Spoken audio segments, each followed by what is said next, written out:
my name is Michael Hanlon. Welcome to the first in a series of video blogs that I plan on doing. The whole point to this, I think, is I wanted to share, I guess, my thoughts, comments, opinions on, like, the latest technology that I'm using, or techniques that I find that works, or methodology, pretty much anything and everything.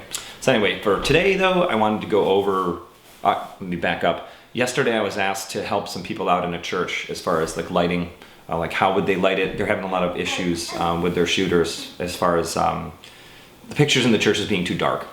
So they wanted to know, like, how I would light it. So I brought all my gear down and talked to a few people, and I noticed some people there was some confusion about exposure compensation on your camera and flash compensation, you know what I mean? How to bump up the power on your flash. And they're two completely different things, so I guess I'm going to try to go over those today. I think it'll be helpful for some people to kind of get that straightened out, but so we'll see how this goes. For today's exercise, it's the Canon 5D Mark II. I've got a 580EX2 speed light. So what we're going to talk about is exposure compensation and what it's for and what it does and why it does what it does and whatever. So kind of for this exercise, I'm going to run an aperture priority mode, so you can kind of see what the shutter speed does in relation to exposure compensation. And exposure compensation essentially is indicated by like 1 to 2 stops overexposed or 1 to 2 stops underexposed. Right now I'm running my ISO at 400. I'm not going to allow it to use auto ISO, especially in this case, because it kind of defeats the purpose of seeing what the compensation does. So right now I've got a scene where I've got like a bright window and like a dark wall, and sometimes you'll run into a situation where like the window light is affecting the scene, like the interior scene, so you may need to change your exposure compensation, whether it be like up or down. Mainly you might want to go, I guess, up to overexpose it, because the window light might be throwing you off. So anyway, so right now I'm running at f3.5, and that's putting my shutter speed at 1/500th of a second. My metering is evaluative, which means that the entire sensor is being used to check for exposure. And what it's looking for is it wants to make everything in the scene essentially 18% gray. I mean, you could put a white wall in front of it and it's going to expose it to look like it's gray. So in any case, with that in mind, we're going to move forward here. So right now I'm at f500 or f3.5 at 1/500th of a second. If I take this picture and see what it looks like, the inside of the room kind of looks dark. The window light, I think, it kind of looks okay. I mean, it's an okay balance, but if you're trying to shoot someone inside the room, it might be a little too dark for you.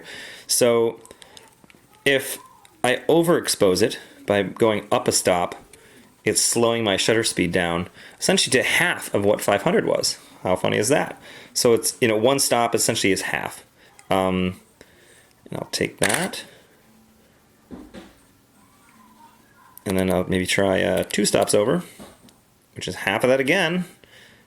Take it again. Cool. So essentially, if we go the other direction, where we're like a stop under, see, it like doubles it. So that's a fast shutter.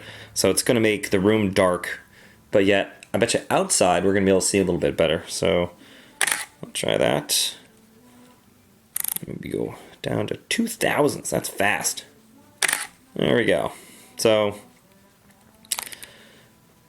let's review these real quick. Look at our images. We'll go back to the first one, which it doesn't look so bad. I can kind of see outside. I can kind of see inside. It actually looks pretty good overall. But if you wanted to bring a little more light to the inside of the room, see, you kind of bump up the exposure a little bit. The room starts getting brighter. Go to 2 stops. Looks great. Window gets a little blown out.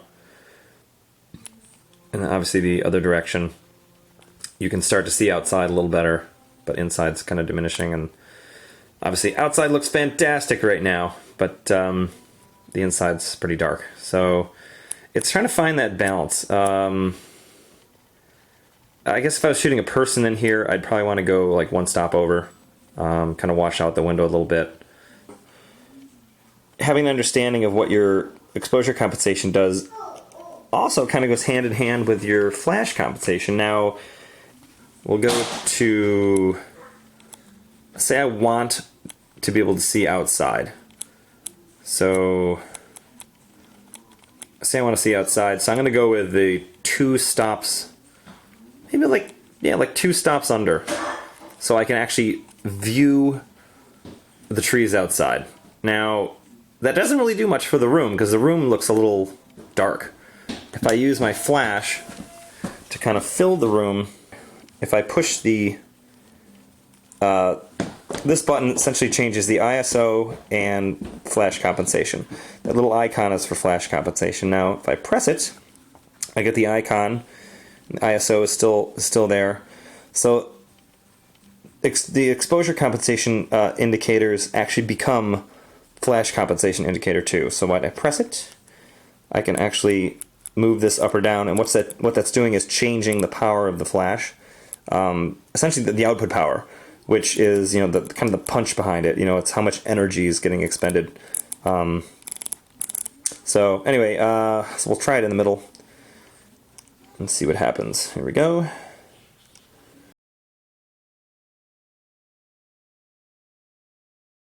Turn high speed sync on. I want to be 2 stops under, so I'm gonna go to 1/2000 so that my exterior is being exposed correctly at 3.5. And then I'm gonna let the flash kind of do its thing. Let's see what happens. So there we go. So how does this look?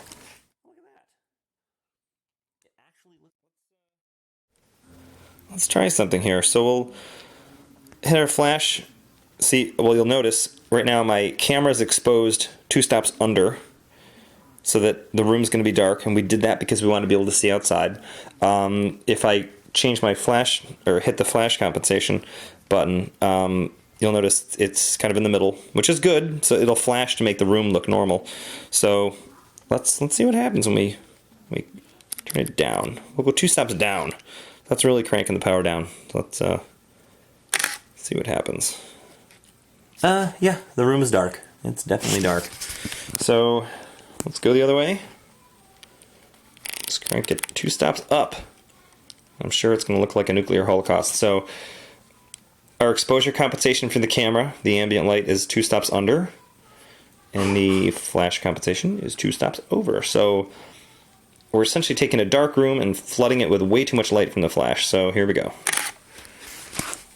And sure enough, it's bright as daylight. So, which is kind of cool, because not only is our room well lit, but also we can see outside. So it's kind of it's like a dance between the camera's ability, or the camera settings, so we're capturing the ambient light that we want, and then producing light from the flash that we want. You know, if something's missing or something's lacking.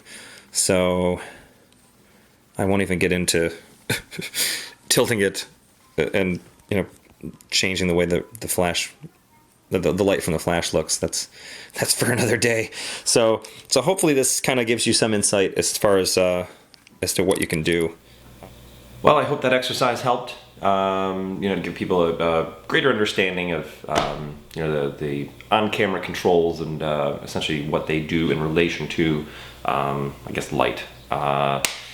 So hopefully that was a good exercise. It was kind of educational for me too, because I learned a few things while I was doing that. So it's always good. Maybe in the next coming weeks we're gonna try. I guess I've got some battery technology stuff I want to cover. Because there's been some changes in that lately. I want to do like a shooting tethered setup in the studio. Trying to think of something else that comes to mind. Maybe creative uses of on-camera flash. Off-camera flash, yeah, that's always cool, but sometimes, you know, you don't have the luxury of, you know, bringing light stands and umbrellas and stuff like that with you. So there's definitely ways to improve your images by using on-camera flash, but not like directing it straight ahead, put it places. So I'll show some examples of that. But until then, I will talk to you later. something. So bye. Have a good day.